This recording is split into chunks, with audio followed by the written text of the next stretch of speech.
by the way, hits a nice sleep dart. But the new Tyrande. But the sitting it with Ana, the playmaking capabilities that you have as the Kel'Thas, you suddenly post 13 with the Pyromania CDR, you get into a position where it's like, I mean, we joked about it in the same conversation. You know, you're kind of like the Oprah Winfrey of gravity lapses. You're just like, you get with gravity lapse, you get a gravity lapse. Everybody is just stuck in a tornado spinning in circles. Still working on that Dreadnought massage parlor. You don't remember we came up with that with the gravity lapse? We did, like, last weekend, man. Apparently, I've got short-term memory loss. It was literally a week ago. Dreadnought, please. Stormbolt lands here on the rotation from No Tomorrow. Scroll of Ceiling does end up coming through and making something happen for a moment, but the wave clear advantage and control over this bottom lane from HeroesHearth has really allowed them to dictate a lot of the pressure towards this Dragonite. Not going to be able to pick it up yet is Arthlon getting caught in rotations for a moment there as Murden anchoring for No Tomorrow. But now he's going to have to deal with the lethal combo of Ana Kel'Thas. One sleep dart might be all she wrote. Tom's still unable to track down Krone. Remember, as Cassia, when you are moving, you do get that physical armor as you're mobile. So a hero like Raynor tracking down a Cassia in that situation, highly unlikely. Maybe tracking down a BBJ is there, but nice blind coming out from Krone in return. Puts down another blind, but it wasn't enough. That's actually going to be the first kill for No Tomorrow on BBJ. Yeah, it's a great job here. And now with the double control and a pretty good lane advantage on top, and the fact that Leo's already controlled it, this should be their opportunity. They land the Stormbolt, damage coming through with the Haragic Cube and the Scroll of Ceiling. They end up using the Concussion Mine, a bit overkill at that point, but hey, job done here. Arthlon is dead, and now Dragonite Channel at least attempted. Should be able to get this. Dahaka's being zoned out up at the top. Ishmu's the only thing that stands in their way. Getting the reset, but not in time is that Fire Stomp coming down. That's why we got the flip over to get that reset. Not able to bait that DK directly to the wall, so he's going to get the boot. One thing that we have to be looking out for, now that we know we do have the Ana pick up post 7, is the fact that it is the debilitating dart. It is one of the higher impact level 7 support talents, you know? Once Cleanse started to kind of slowly becoming a more rare kind of opportunity, suddenly Ana showed up and she was like, well, I have the opportunity to get massive damage reduction for 50% there for 3 seconds if applied to a target. Heroes like Raynor really suffer when applied proper. There's the gravity lapse hitting for Arthlon. This tower about to fall.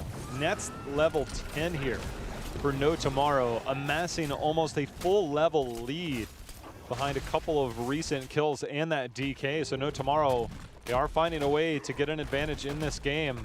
It's not going to be for long as HeroesHearth halfway to level 10, but maybe just a moment to catch their breath and figure out their next few steps as they look towards the camps. No Tomorrow has been able to make a lot happen through this laning, again, due to the back end of the draft with the double wave clear pickup for themselves in the Leo Junkrat, and they have made their rotations effective.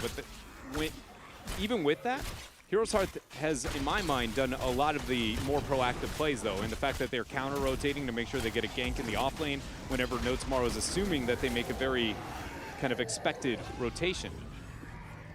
And so I can't help but feel like, though No Tomorrow has gotten quite a bit, and I feel like their comp caters toward it, there's just this element inside of me that just goes, I'm just waiting for HeroesHearth to go, time to team fight, though, and suddenly this game looks very different.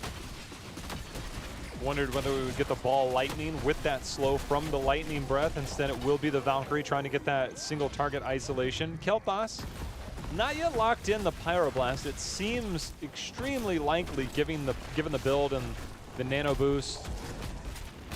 There has been some play. The one thing for folks that may be newer, and hold on, we've got a team fight here. There's going to be the flip over the root onto Hami when he's met there as Dahaka coming through, and Pyroblast onto Jay Shrite. Almost 100 to 0. But for Kel'Thas, people have to understand, and even despite that 13, but that cooldown reduction you mentioned at 13, Kel'Thas post 13 and 16 becomes such a dominant hero. Yeah. In team fights, he makes deathballing, clumping terrifying. Yeah. A lot of supports just have to play completely different, even into just the Kel'Thas, excuse me, into the later stages, especially if you're a Kharazim. Ever gotten chain bombed and then decide, hey, let's clump on me, boys? You guys need heals? Turns out Kel'Thas wins that war. Bottom shrine control here for HeroesHearth as they keep up the 4-man siege. Dahaka Leo trade-off still going in favor of Leoric. Only going to continue to do so as the game scales. Arthlon recently did complete his mana addict, so now he gets a shield equivalent to his mana, so that does help him survive in team fights, which is why we saw Crowan. It's an uncapped talent, so it continues to add, so the more globes you get, the higher the shield, but also the higher the mana pool. And so once you start to get to this level, as Kel'Thas, those early game struggles with mana are a distant memory at this point. Sleep Dart hits. Nobody in range for the follow-up yet. Stormball comes out there from Kassa. Double Shrine control once again for No Tomorrow as they're rounding the 13 talents here. Not in prime position for a DK yet. Need to at least get this middle clear out and make sure that Leoric survives as Arthlon making his way up here towards Jhin. Past the Wraithwalk. Oh, actually now with that Wraithwalk down, he should be possibly dead. Drag lands, and that is going to be a gravity lapse immediately after Jhin has to juke. 1, 2. He landed the Drain Hope, but the burrow under is enough. Not able to get to the other side. Jhin, look, that play right there, once you saw the short Wraithwalk, it's like, oh, he's got to juke basically everything. He ended up hitting that Drain Hope onto Dahaka, and Dahaka instantly burrowed under to deny any additional healing, but it wasn't enough to get the kill. That was so close. Clutch plays there from Jhin, again in the off lane. HeroesHearth. That is a little bit of what I was talking about before, that they always seem to be going for the off lane, not so much the off lane, but the unexpected lane pressure because they are struggling into the macro. We see the Shadow Charge attempt, Homicidal unable to get the drag immediately after with that great brush talk out from him. Lightning Breath, Desperation, Arthlon trying to get a Gravity Lapse position, but he's going to be met with a Riptire. Gets quite a bit of damage out. Bottom control now over to HeroesHearth, but Leo prepping that top lane for quite a bit of control. I didn't know it was entirely there. I think that Isolation might have been interrupted by that Lornado during the cast. I saw the 8-second cooldown that, or it was on cooldown coming just in. So shout-outs to Shrite on that Junkrat, making sure that he's protecting that flank every time. But see if this flank comes in. There's the concussion mine. Valkyrie not able to pull anybody in. We do see the root onto Crowan. There's going to be the knockback, but the gravity lapse in return. Dotting up with that living bomb on the Casanova. Fireworks, but no kills, but No Tomorrow still retains that 1-level lead. HeroesHearth Esports has been just a fraction of an inch or a second. A lot of the game, though, from setting up these major combo kills. You can see the thought process in the composition. It's very much the Sleep Dart follow-up between Gravity Lapse, Valkyrie, and Sleep Dart. One of those three should be a start, and one of those three should be the follow-up afterwards, and usually able to get a kill, too. I can't help but feel like a lot of the reason that hasn't been the case is purely because of Akaface there on that Decker Kane. A lot of good peel from him. Jay Shrite, as you've said, with the concussion mines, and then Casanova. All three of them have done a really good job of kind of breaking up the 1-2 punch of HeroesHearth. Casanova post level 13 can definitely stay alive in there. See if we get the follow-up. The Fend comes in, the healing reduction, but no second wind. Actually, third wind picked up at level 1. No third wind kicking in yet, so not able to deny that. Aka does end up backing here. There's Jhin trying to take the trade up above. The wet noodle fight off top lane still continues. Who's got the wetter noodle, though? That one, I think I'd probably give Leo with the wetter noodle. I think it leaves the minions at least a little bit more kind of upset whenever he slaps it, whereas the drag not so much. There's going to be the stun, the follow-up, the gravity lapse, the sleep dart, the Valkyrie, the leap out, going to be interrupted, and Casanova not able to get anything out in time, and we wondered what the CC chain would look like. Well, that was it. It works. Catching out Muradin this time here. HeroesHearth in this downtime should be able to get a lot of pressure out as you see them already commit to a rotation down below with a 4-man.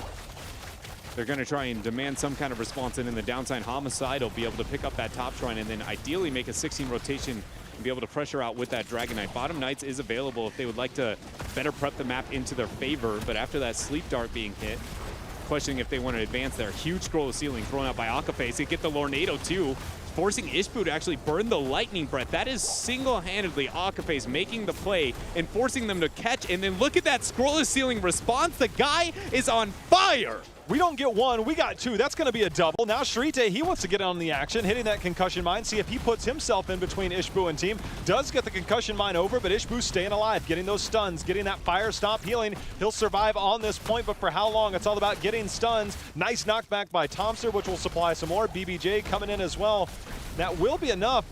They do get the DK out of that, so the survivability of a Diablo at this point, that is insane. It's because they're funneling through that choke, and he constantly throws his flames through the choke, so everybody is actually getting hit with multiple procs there. And Ishbu, pretty much a man against the world, J-How.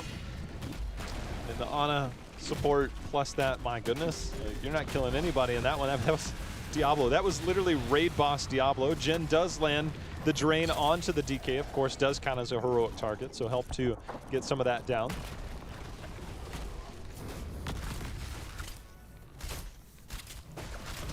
HeroesHearth a little bit behind into the macro for a couple of seconds here. But we'll be able to get back to it. Still 35 seconds onto the Dragon Knight. They need to open up some structure. Can't help but feel like bottom lane would be in their best interest.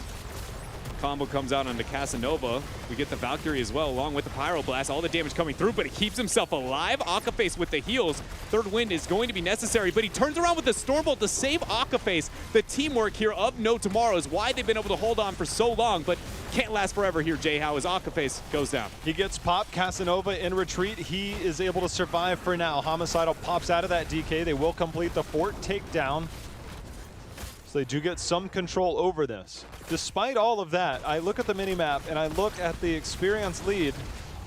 You could argue No Tomorrow still has some control over this battleground. They are still 30 seconds away from having their supports. That does open up a window here for HeroesHearth to push in the bot lane. But overall, No Tomorrow still holding strong in this game for now. Gonna try and siege on bottom. Wow, Dahaka getting the soak there on the top half of the battleground, but because that top board is down, it's easy to control vision information for No Tomorrow. And part of the reason they can make probably a clever rotation here with that Leoric towards the mid lane once Decker Kane spawns if they'd like to do so. So much so that you already see Ishbu backing out to make sure to anchor and stop that if that would be the case. And now HeroesHearth back out. Pick up a couple of mercs, maybe look for a double stack on bottom, but surely No Tomorrow will be able to round that 20 talent here before them, unless HeroesHearth can find a way to get an invade, and they just haven't been that proactive here, J-How. Yeah, fighting into the chokes, especially against the Kael'thas, is terrifying, and they are doing that, is HeroesHearth. They're going to go for that double camp, and this is slow to identify for No Tomorrow. They've fallen into this trap before. This is a Tempo Storm special, but when this is available and this choke here, they might be just trying to avoid that, try and get 20, but now we have Night Camps plus Siege Giants that will push through. That one tower, very low, will get a nice chunk of XP. See how long HeroesHearth sticks around here, because as long as Leo shows top dread, that just means that HeroesHearth can feel more and more comfortable, but Leo's starting to make his way down slow. No Tomorrow is also in a great position to kind of set up for a lose-lose scenario over the next Dragon Knight phase, depending on what they want to do with Leoric's positioning. What they normally you would do is ideally he kind of sit up on the top half, bully it out, and keep anchoring to see where HeroesHearth goes. If HeroesHearth picks up bottom, you take top, rotate down, and control the rotations. If they end up coming up top, you provide that vision, you rotate to the bottom half, and then the rest of your four-man goes top, and you essentially just, again, play that kind of Ring of Rosie back and forth. That's part of the reason you see Crowan not immediately picking up top, is because nobody on HeroesHearth has actually shown this rotation for the past couple of seconds. And so they're trying to be like, hey, do you know where we actually are onto the battleground? Clever play here from HeroesHearth, but No Tomorrow seem to have gotten the upper hand. See if they try and make any type of backdoor cap. They're not close enough to 20 to where they can threaten an engagement just yet. They might have enough for a stall or two. As you can see, they're making sure to fast clear. Arthlon does get caught out. There's going to be the return damage, the healing coming in, but the Rip Tire is out. Dahaka did end up getting that backdoor cap the minute everybody showed, bought enough time.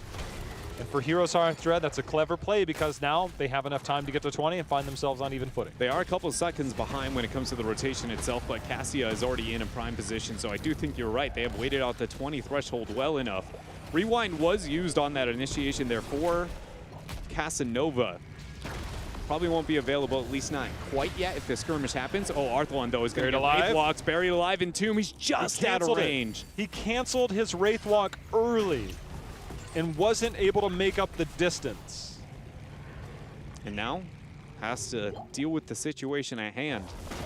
Casanova does not land the Stormbolt. Homicidal still up on top, has a brush talk through that Bermuda Triangle if he'd like to do so. Akaface eats a large amount of damage. We see the Buried Alive thrown down. There is the Lightning Breath, but a lot of damage there onto Decker Kane as he has to kite away. Thompson is the focus there onto the Drag. He is the first blood here for HeroesHearth Esports as they drop the Valkyrie, bringing it back. Crowan trying to get damage out. A lot of focus onto Casanova, but he's healing himself up as Homicidal threatening the back line, lands the drag onto Jay Shrite, met with a Stormbolt. It's the Flame Strike The lands, Ignite, though. the Chain Bomb, Ignite. but the potion keeps him up. Now we're going to see is Jin still holding into that position in the mid, but here comes the Ignite. That's going to be the Flame Strike, dotting him up. He survives for a moment, but Crowan able to come in with the fend and the takedown. That's a double, and now we see Diablo already rotating down to that bot lane, and this should be a DK picked up here for HeroesHearth. They do have the middle fort still available for No Tomorrow, so something that might be able to rely on to slow some of the transitions and pressure that is about to be applied towards their base. There is the last interrupt, and Casanova has to be careful. That's a sleep dart and just dead if he's out too far for too long. Ends up making it out just fine here, and here comes the siege rotation. 10 seconds out from Raynor. Jin will be able to join in a little bit sooner than that. Yeah, so they should have all hands on deck for the defense here. Leo, the main Got a force rate target, instantly there, but he ate about half of his health on the way out. And notice how he only cut off like 3 seconds on the last Drain Hope. He didn't have to do that. That's one of those moments where it doesn't cost him too much in resources this time, but I can't help but feel like it may have. Dragon Knight Siege continues here. This should be a keep falling. It's a matter of whether No Tomorrow can turn it outside of this. You see the Flame Strikes coming in, continuing to apply that living bomb. Right now, the DK's gone down and the keep has survived for a moment. We're going to see, there's the Lornado. Buried Alive is going to be there. Does get the silence momentarily onto Crowan, but Jen trying to walk away. Instead, that's going to be Decker, the first to fall. Casanova diving the back line. It's a 1-for-1 as Cassie has fallen as well. Yeah, just enough damage out there as the Lightning Breath still continuing for Ishbu. He ends up dropping. He will have enough souls to come back to life, but look at Jin there on that Wraith Walk advancing. Leoric is one of the best heroes on this track down chase here. Riptire come through. There's the damage onto BBJ. Another poke onto Jin. He has to hit a Drain Hope if he has a chance, but Arthalon threatens it back. Homicidal hits the drag. Gravity Lapse comes through. Casanova, the damage is there. Chain Bomb gets the job done. Sleep Dart was enough to keep him dead long enough. And speaking of dead, Leoric returning his way to the grave. It's a 4v1. Junkrat, all that stands between HeroesHearth and the core. And I think they might try and move forward, but Deckard only 20 seconds out the Lornado zoning capabilities. And Kel'Thas, as much damage as he does overall, Dread, it doesn't exactly scream, let's siege up on the core and end the game. Yeah, it's definitely not one of his, immediate strengths. It kind of used to be because he would just do so much damage so fast that nothing really mattered, but, modern day Kel'Thas. Double Flame Strike at 16. Yeah. Ignite is kind of the go-to nowadays. Double Flame Strike might be it, but without that 16 does make it harder. Yeah, way too hard to be able to get that that damage out onto it, and now we're kind of sitting in an awkward situation. No Tomorrow has been in control for most of this game, though the kills now weighted heavier towards HeroesHearth Esports. But structurally speaking, HeroesHearth now has far more with that keep pressure on the bottom half. So a lot of the laning advantages that No Tomorrow used to be able to rely on and really was able to kind of bully around HeroesHearth Esports are completely out the window. And very much HeroesHearth Esports, it feels like they are now on their game to lose kind of circumstance, especially considering post-20 Dragonshire with a Dahaka on your team. That's the dream. Well, this can help alleviate pressure momentarily. Casanova walks forwards, finds Ishbu in the bush, hits him with a hammer. Up to... It's up to them to go in. There we go, the instant reply. That is a Diablo in that. Remember, Diablo did end up falling. There's going to be the Pyroblast in return, so the tanks, Jin, no longer a tank. He's on that backside. There's going to be the reset on that for Arthalon, trying to keep control there as he dishes out the damage. No Tomorrow actually survived there, at least for a little bit, holding on. We do see that Leoric will be able to get another Drain Hope. Depending on how many of those he gets, he will be back roughly 20 to 30 seconds faster than Diablo. Problem is that No Tomorrow has a camp pushing up against them on the top half, and they don't have a global advantage, so nobody's going to ever threaten a Dragon Knight until Jay Shrite is the man to clear mid or go to the top half, and that is too much time, it feels like, there for No Tomorrow, at least for now. Jay Shrite now making the transitions out, knowing that Jin's going to be back here in 5. Kel'Thas has 56 globes accumulated. That is a fatty shield if anybody ever tries to kill him on the backside. And there's that camp. We did see Jay Shrite completed his level 4 grenade talent, so that's pretty well stacked. He's going to show himself on the top as the rest of HeroesHearth. They're going to start to make their rotation up. Crowan, though, Crowan's getting caught out. He's going to get blown up instantly there, making the rotation, looking for a potential deny on that. They thought maybe there was going to be more, and there's going to be a buried alive onto Ana. BBJ, he's in trouble. See if they can close the gap. They do, and just like that, HeroesHearth is down 2 members. They're down 2 members. Dahaka will be able to pick up the bottom shrine, though, so this going to be double shrine control in favor of HeroesHearth, though they're down members. Casanova will be able to pick up top shrine, while the rest of No Tomorrow making their way now down towards bottom. This is a Dragonite for No Tomorrow, unless HeroesHearth can catch somebody somewhere in the rotations, and everybody now committed to bottom. Jin misses the Drain Hope. Wraith walk onto that Shadow Charge. Jay Shrite starts the channel, and it's going to be a Dragonite here, Jay-How. There's still the Kel'Thas factor in all of this that can dot everybody up and zone out so incredibly well, and the damage that can be put out there is so significant. 15 seconds until we get Cassia back on board to try and dish out the damage. 20 seconds, though, until Ana is here. For No Tomorrow, Dreadnought, this might just be a home run play they have to make. Yeah, it does feel like this is very much them needing to kind of complete the cycle. It is that is chunking. Damage coming out. Keep Gate now going to drop here as they keep up the siege. Buried Alive, use onto Ishbu. Homicidal trying to get the isolation onto the backline, not going to make it land there as Jin spreads the chain bomb onto 2 targets. The Pyroblast comes through onto Tomster. Will he live? Oh my, clutches it there with the armor use out of his level 4. Great job there from him, and Keep goes down at the hands here of No Tomorrow. But HeroesHearth, they can smell the blood. They want somebody here from No Tomorrow. See if they might be able to turn this. Lornado available in 14 seconds for some zoning. Hami goes under to dodge that kick from the DK, and Arthlon continuing to just throw out Flame Strike after Flame Strike. And it looks like No Tomorrow, they're going to fall back and concede as they just have evened the lanes up as we approach the 25-minute mark. But Ishbu, he's looking to see if he can get the DK out of this. There's the knockback. Concussion Mine put down, will buy time. Buried Alive is available, Dread. It is available, but Jin actually had an opportunity to flank from above and is not choosing to do so. Instead of approaching this fight from the left to right here. Now is going to question for the flank, but now the initiation happens. There goes the Sleep Dart onto Casanova. Scroll of Ceiling, not going to land, or actually will end up landing there as the Lightning Breath goes down along with the Buried Alive. Lightning Breath is thrown down, but Ishbu ends up going down. Crowan eating that Lornado, just getting bullied all over the place. Kiting trying to keep himself up, but the Scroll of Ceiling locked down again here by Akaface. 2 members of HeroesHearth dead, and No Tomorrow's not done. Jin is just on that front line. Tomster eating all kinds of damage. He doesn't care. That's going to be a 3rd member down from HeroesHearth. And No Tomorrow, I think this is an opportunity for them to siege up and take a game in this series as they move forward. Again, the threat of Kel'Thas. No Tomorrow, they want a little bit more at their back as they're going to pick up the siege camp very, very quickly as they try and make this push to end this game and get back into this series. Yeah, this is going to be very much the safe play. The most important thing when getting the siege onto the core is making sure that Raynor does not get sleep darted. He is a large portion of the damage onto the core. Does not get debilitating darted either. Yeah, Pyroblast is available, so you always have that blow-up threat. Arthlon trying to get into position. The shields have fallen. No Tomorrow, 90% and falling here on the side of HeroesHearth. It looks like this should be enough for No Tomorrow to take a game as we have Buried Alive onto Kel'Thas. There's no damage when you can't speak or do anything as you are silenced. And 20%, that is enough. No Tomorrow taking game number 3 here to pick up win in this series. No Tomorrow, after role swapping 3 players, find a situation where they are able to take a game off of HeroesHearth Esports. It should be noted again that this is not the entirety roster of HeroesHearth Esports, but as we said, they have practiced with Homicidal. Homicidal's played before in Even to Death. He has been an HGC North America player. It's not like this is, some guy off the street. So this is a big moment here for No Tomorrow.